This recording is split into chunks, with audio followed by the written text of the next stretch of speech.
안녕하세요. 미주짱입니다. 오늘은 이동평균선을 설명하겠습니다. 이동평균선이란 일정 기간 동안의 평균 주식 가격을 선으로 나타낸 것입니다. 이동평균선도 시험에 안 나오니 이것을 외우려 하지 말고 이해를 하셔야 합니다.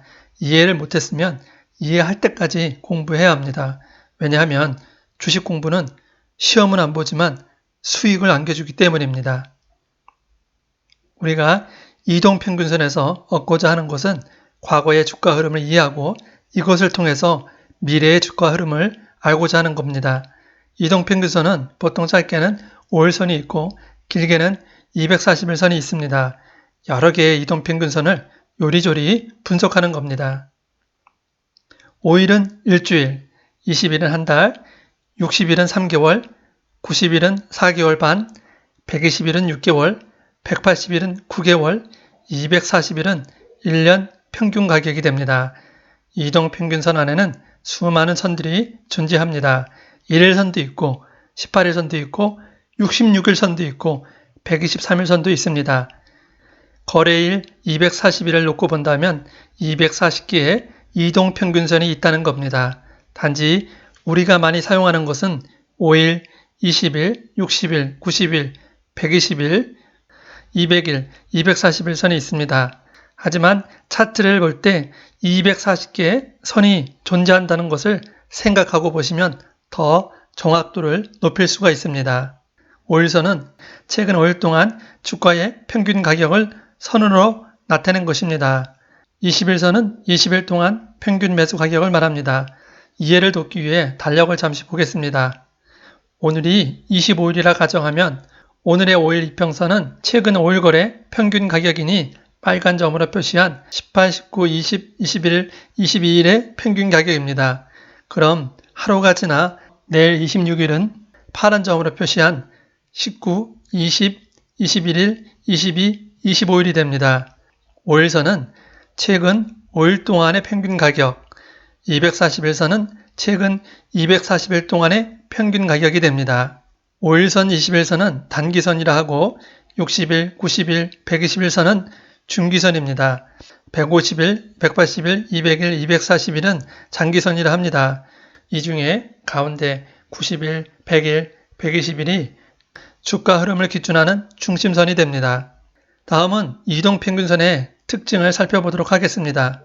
첫 번째로 이동평균선의 방향입니다. 주가가 계속 오르고 있는 우상향이라면 5일 밑에 20일, 20일 밑에 60일, 60일 밑에 90일, 90일 밑에 120일 이것을 정배열이라 합니다. 그럼 반대로 주가가 계속 떨어져 우하향한다면 장기선이 위에 있을 거고 중기선 그리고 단기선이 그 밑에 있을 겁니다.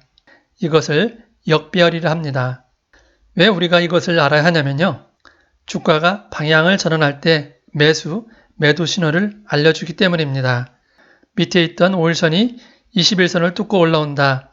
이 말은 최근 5일 동안 주식을 산 사람들이 20일 동안 산 사람보다 비싸게 샀다는 이야기입니다. 다시 말해 주가가 상승할 확률이 높다는 것입니다.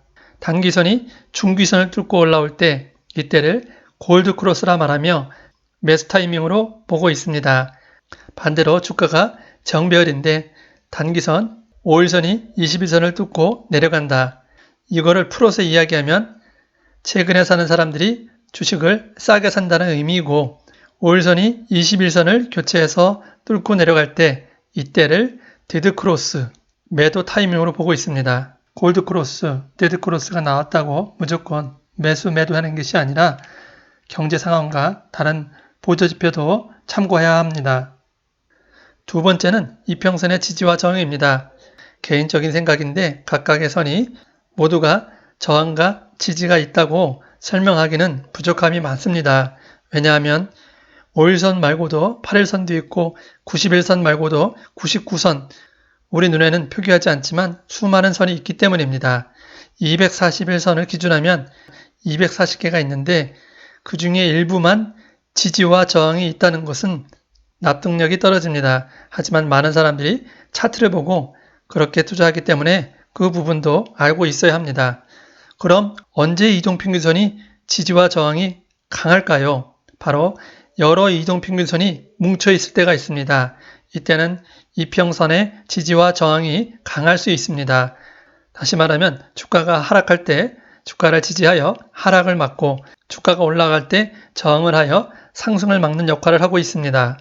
마지막으로 이동평균선의 회귀 본능입니다. 주가가 크게 상승할 때 모든 이평선을 깨고 올라가는 경우가 있습니다. 이럴 때는 모든 사람들이 해당 주식을 통해서 수익을 내고 있다는 것입니다. 그렇게 되면 주식을 갖고 있는 사람들이 익절을 하기 시작할 겁니다. 그러면서 주가는 이평선 쪽으로 들어오게 됩니다. 반대로 주가가 하락하는 경우에는 사람들이 주가가 싸다고 주식을 매수할 겁니다. 그럼 주가는 다시 이평선 안쪽으로 들어오게 됩니다. 이것은 이동평균선의 회귀의 특성입니다. 오늘은 이동평균선의 의미와 특징을 알아봤습니다. 오늘은 여기까지 하고 다음 시간에 만나겠습니다.